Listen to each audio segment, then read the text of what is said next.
Salut tout le monde, bienvenue dans cette nouvelle analyse. Aujourd'hui, on s'attaque à un dilemme absolument moderne. Franchement, on connaît tous cette sensation, non? On ouvre notre navigateur et bam, 50 onglets ouverts en même temps. Un tuto pour coder en Python, une méthode miracle pour apprendre le japonais en un mois, un article sur l'investissement immobilier, et tiens, pourquoi pas un cours sur la création de poterie, sans parler de la pile de livres à côté du lit qui prend doucement la poussière. Bref, on ressent tous cette pression écrasante de devoir tout apprendre, tout comprendre et surtout tout faire tout de suite. Le monde va super vite, alors notre instinct naturel, c'est de courir dans absolument toutes les directions en même temps. Mais honnêtement, qu'est-ce qui se passe vraiment quand on essaye de tout embrasser à la fois? C'est exactement ce qu'on va décortiquer aujourd'hui, pour révéler une approche fascinante qui s'appelle la maîtrise en série. Ok, plongeons directement là-dedans. Face à l'incapacité d'atteindre tous ces objectifs super ambitieux, le premier réflexe, c'est invariablement de culpabiliser. On se flagelle mentalement en se disant « Ah, c'est un problème de motivation, je manque cruellement de volonté, je n'arrive pas à me discipliner ». Mais les documents qu'on examine aujourd'hui pulvérisent complètement cette fausse croyance. Le vrai blocage, ce n'est absolument pas un problème de motivation. C'est, de manière beaucoup plus brutale, un problème de temps. Et ça, c'est un changement de perspective fondamental. Ça explique enfin pourquoi tant de projets géniaux finissent par être tout simplement abandonnés. Et d'ailleurs, si on pose les chiffres sur la table, c'est d'une cruauté mathématique sans filtre. Faisons un petit calcul honnête juste un instant. Si on prend la fameuse règle des 10 000 heures pour atteindre un niveau d'excellence mondiale dans un seul domaine et qu'on multiplie ça par toutes nos passions et nos curiosités, la réalité nous frappe de plein fouet. Il faudrait vivre 3, 4, peut-être 5 vies entières pour devenir tout ce qu'on pourrait potentiellement être. C'est humainement et mathématiquement impossible. Alors oui, l'ambition, c'est un moteur extraordinaire. Mais face au chronomètre impitoyable d'une seule existence humaine, vouloir tout accomplir en même temps, c'est par définition une bataille perdue d'avance. Le point crucial ici, c'est d'observer notre réaction naturelle face à ce manque de temps. L'anxiété monte, l'urgence se fait sentir. Et que j'ai-t-on? On tombe tête la première dans un piège totalement chaotique. On achète une guitare le lundi pour devenir une rockstar, on commence un bootcamp intensif de code le mercredi soir et on passe le week-end à essayer de maîtriser la photographie argentique. L'approche par défaut devient de toucher à tout, on picore frénétiquement, mais toujours en surface. Et le résultat inévitable de cette boulimie d'apprentissage, c'est de ne rien maîtriser du tout. C'est le fameux piège du généraliste. À force de papillonner dans tous les sens, on se prive tragiquement de toute profondeur. Et c'est précisément ici qu'intervient une observation poignante, et même un peu paradoxale tirée de notre analyse. C'est là que les gens intelligents échouent. Oui, ce ne sont pas ceux qui manquent d'idées, d'énergie ou de capacités qui tombent dans ce panneau. Bien au contraire, l'intelligence, la curiosité insatiable, la capacité à comprendre vite plein de concepts complexes, c'est exactement ce qui envoie droit dans le mur. Un esprit brillant voit des opportunités de croissance absolument partout. Il veut toutes se les approprier parce qu'il comprend le potentiel de chaque chose. Mais c'est cette soif même de tout savoir qui dilue l'effort. Elle détruit la persévérance et la concentration qui sont pourtant absolument indispensables à la véritable excellence. Mais heureusement, il existe une alternative.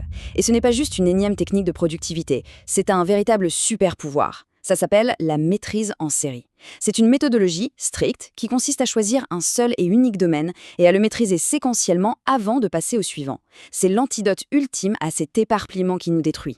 Au lieu de diviser notre énergie en plein de minuscules fractions inefficaces, cette approche rassemble toute notre force de frappe intellectuelle sur un seul point d'impact. C'est une focalisation laser. C'est incroyablement libérateur et ça brise enfin cette grande illusion du multitâche pour construire une compétence vraiment inébranlable. Concrètement, quelles sont les règles du jeu? Eh bien, elles sont hyper précises, exigeantes et totalement intransigeantes. L'étape 1 demande de choisir une seule compétence. Pas deux, pas trois. Une seule. L'étape 2 exige d'y consacrer 1 à 3 ans de sa vie de manière quasi obsessionnelle. L'étape 3, c'est zéro distraction, on coupe tout le bruit autour. Mais c'est l'étape 4 qui est la clé de voûte de tout le système. N'avoir aucun plan B. C'est l'élément le plus radical. C'est le fameux principe de brûler ses vaisseaux. Garder un plan de secours, c'est déjà anticiper l'échec. C'est autoriser le cerveau à trouver une porte de sortie confortable quand l'apprentissage devient douloureux. L'engagement doit être absolu, sans aucun filet de sécurité, si on veut espérer percer le plafond de verre de la maîtrise. Et ça illustre brillamment la progression temporelle de cet engagement. La première année est marquée par un dévouement total au domaine choisi. C'est une période d'immersion absolue, souvent ingrate, super inconfortable, où l'on construit vraiment les fondations dans l'ombre. Puis, autour de la 3e année, il y a une vraie bascule qui s'opère. La somme d'efforts accumulés fait qu'on devient véritablement dangereux.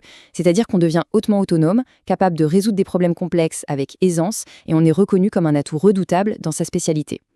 Ce n'est qu'à partir de la 4e année, une fois cette fondation profondément enracinée, que la méthode autorise enfin à pivoter et à s'attaquer à la compétence suivante. C'est un véritable marathon séquentiel. Le principe absolu de cette philosophie tient au final dans un seul chiffre, le 1. Un seul domaine à la fois. Ça semble d'une logique évidente, mais psychologiquement, c'est un défi colossal. C'est un exercice puissant et parfois vraiment douloureux de renoncement temporaire. Appliquer ce chiffre 1, ça veut dire avoir le courage de dire non à des dizaines, voire des centaines de super bonnes idées. C'est refuser de belles opportunités aujourd'hui pour pouvoir dire un immense oui à une seule idée essentielle qui forgera l'expertise de demain. C'est la quintessence même de la focalisation, le sacrifice obligatoire pour toute réussite d'envergure. Mais attendez, c'est là que la magie de tout ce long processus éclate au grand jour. Que se passe-t-il après des années d'application stricte de cette méthode? Eh bien, on arrive à la connexion ultime des compétences. Un beau jour, toutes ces capacités qu'on a acquises indépendamment au fil du temps finissent par se croiser hyper naturellement. Prenons un exemple super concret. Imaginons quelqu'un qui passe 3 ans à maîtriser à fond les principes du design et la psychologie utilisateur. Et ensuite, cette même personne consacre 3 autres années exclusivement à l'ingénierie logicielle et au code. Le résultat? Ce n'est pas juste un bon designer et un bon codeur. C'est un architecte produit inestimable, capable de construire des trucs parfaits de bout en bout. Les compétences ne s'additionnent plus, elles se multiplient pour créer une alchimie super rare. En fin de compte, la vraie force réside dans ce contraste saisissant. D'un côté, on a l'illusion de tout faire. Une approche séduisante à court terme, c'est sûr, mais qui mène invariablement à une connaissance superficielle et tellement facile à remplacer. De l'autre, on a maîtrisé séquentiellement, et c'est la vraie raison pour laquelle un individu devient exceptionnellement rare et extrêmement précieux. Ce n'est pas parce qu'il sait faire un peu de tout, c'est précisément parce qu'il a fait preuve de la patience et de la discipline rigoureuse nécessaires pour superposer des compétences très profondes. C'est cette intersection unique d'expertise réelle qui crée des profils littéralement irréplaçables. Ce qui amène inévitablement à une dernière réflexion décisive. Face à l'immensité de tout ce qu'il est possible d'apprendre, d'explorer et de bâtir, sachant que le chronomètre ne s'arrête jamais de tourner, quelle compétence sera maîtrisée en premier?